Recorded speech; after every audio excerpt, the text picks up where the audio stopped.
Hello and welcome to TPA Talks. In this episode we're going to be looking at the events in Ukraine, how it affects British defence policy and ultimately taxpayers. Joining me to discuss this very important topic is Charlie Peters, a writer and broadcaster who specialises in politics and security. So without further ado, let's get straight into this episode of TPA Talks.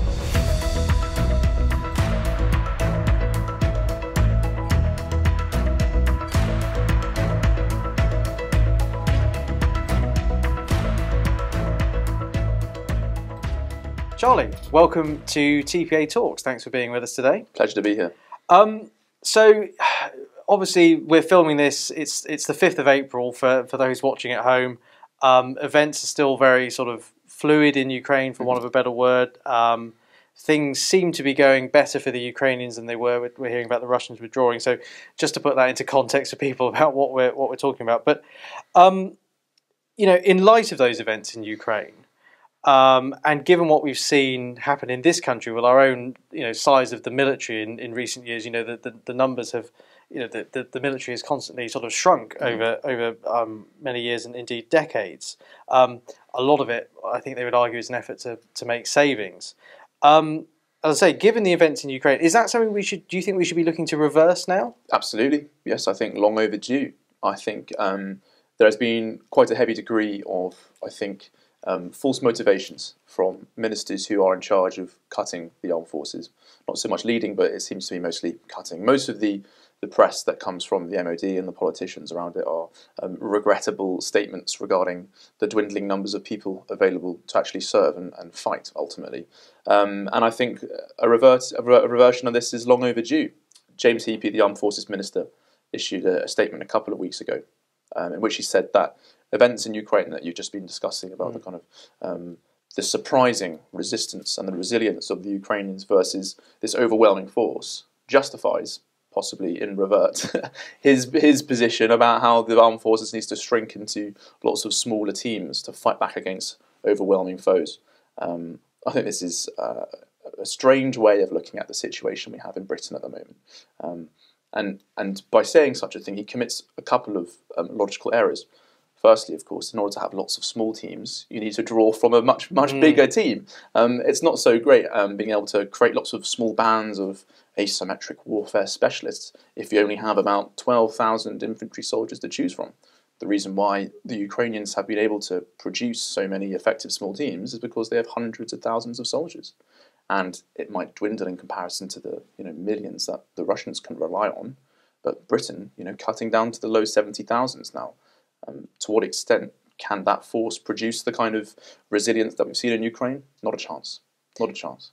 So what has been the driving motivation between reducing the size of the numbers? Is it a money thing, or is it also the nature of warfare is changing? We're seeing a lot more use of drones in this particular conflict, and obviously we have huge nuclear arsenals now, compared to things at the beginning of World War II, presumably when our troop numbers were last at sort of more established numbers. What is the main driving force behind it? Well, who can say what happens behind closed doors in Whitehall? But I think you can, to some degree, deduce that there is a financial motive which is being used to spin a warfare-based line on why these cuts are being made. It is interesting, while Heappey makes his comments about how the army is better than it is smaller, that Zelensky, for example, is calling for more tanks, more armour. He wants a bigger arsenal. He wants more forces to fight back against this foe. Meanwhile, many European nations, and indeed Britain, are saying actually cuts are good, cuts are needed. So there is this bizarre mixture of completely two views at loggerheads here, where we're saying that in order to become a more lethal force, we must reduce our firepower. It doesn't seem to make sense. So I think ultimately it comes down to the fact that cuts are easy in defence. You can always cut jobs, you can always cut soldiers and equipment, relying on the fact that you might not have to fight. And there are no votes in defence, famously. People don't go to the ballot box worrying about the next generation of artillery, or they don't go to the ballot box waking up in cold sweats thinking, is our next generation of tanks going to have sufficient armour capabilities to counter long-range Russian support? I don't think anyone is really going to make their next decision in terms of voting on that. And so it's easy to push billions of cuts in this direction. Indeed. So if we are, say Mm-hmm. your wish is granted and we see the numbers going up again, are we going to need more money to pay for it? I think so, yes, to some degree. But we'll need more than just more money, though. We'll need also a different approach to how we spend that money. Now, where can that cash come from? Let's get to the first bit here. My general approach to when the state needs to spend more money is that it should only do so when it can justify a certain amount of growth in the nation's economy. And before they take more from us, they should give us the settings from which we can create more wealth for them to take. That is the ideal situation. The problem we have now, of course, is that the nature of warfare is changing so rapidly and events are changing so urgently that perhaps we don't have the opportunity to generate more before we dish it into defence. So it will require cuts in other areas, savings, or indeed possibly more debt. But I think the situation is now it's now so urgent and the nature of warfare so stark that it would be an act of great negligence to delay that any further. I mean, yes, you're quite right to raise the question of how are we going to get the money, because obviously, we've just had the national insurance tax hike coming in.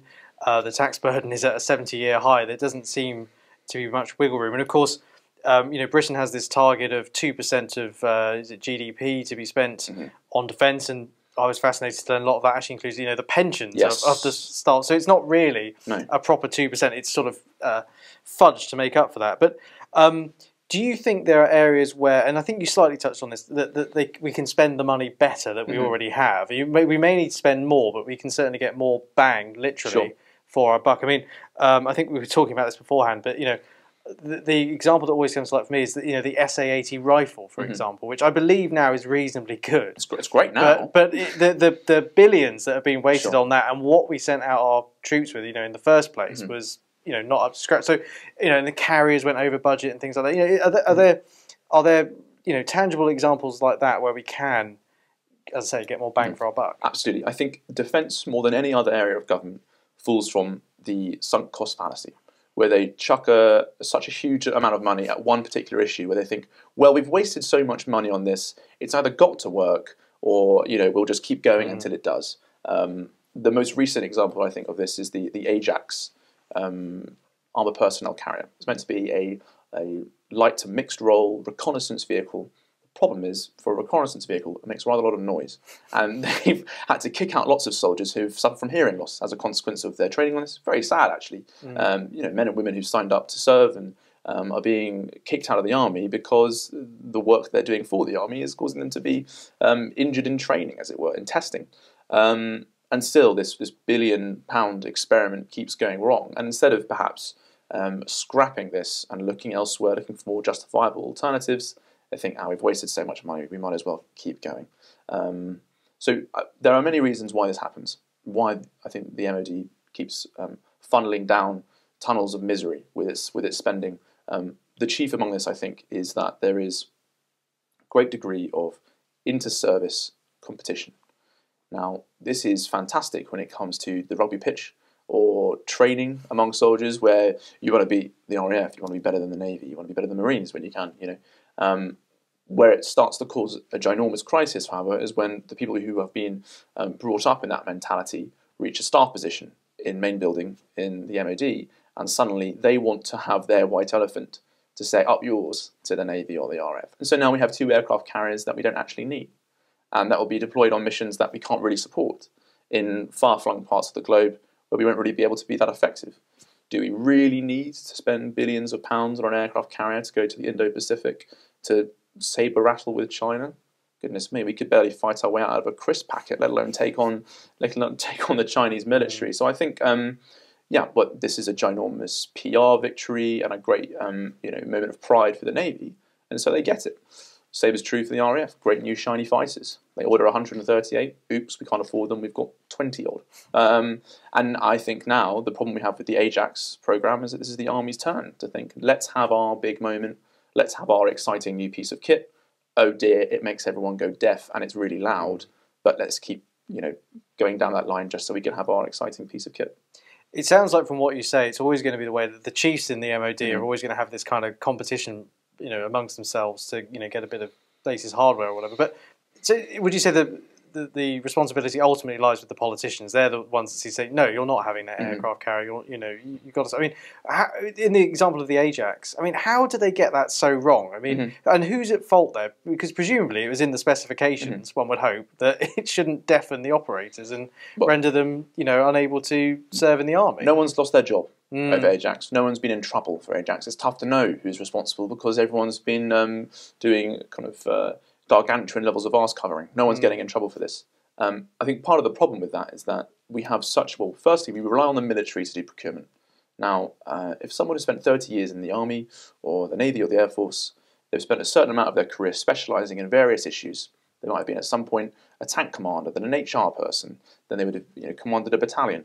But at no point would they have been a supply chain logistical genius. Now, I think in many of these situations, the military should look beyond the services for the person to run the MOD. Parts of the MOD have done this already. The Defence Medical Services section, for example, has a chief executive, and the military surgeon general answers to a civilian. This has created a much better organisation for procurement and also for just general admin. And the rumour is that they did this because they were tired of the inter-service rivalry that we've seen. And what we have for the main building instead, when you have the main organisation, we have these various service chiefs kind of rivaling each other, trying to become the chief of defence staff, who is essentially the first among equals and has no real power over what they all want. And who makes the decision? Who really knows? But with a new kind of civilian chief executive, a legend in business, you could have more control, you could have more direction, and actually could have some responsibility. It does seem, rather like we see in other areas of public spending, a bit of accountability goes a long way. Absolutely. Turning attention, sort of more globally and outside of Britain now, been a lot of talk about NATO, obviously, recently. I mean, is NATO working in the best interests of Britain and world security? I mean, it seems to me that it's mainly Britain and America that seems to contribute the most to it. Do we need other nations in NATO to up their game as well, to contribute to our safety as a whole? I think that we need other NATO nations to spend more money is true as a grave understatement. Right? I think essentially you have the Americans who run the show to a great degree in terms of expenditure, and then really after that it's us and the French, and then there is a ginormous gap. The Italians are doing some great work to catch up with the distance there, but their economy is quite stagnant. It has been for a long time. Growth and Italy are not two words that commonly go together, and they're struggling to make up the gap that they need to.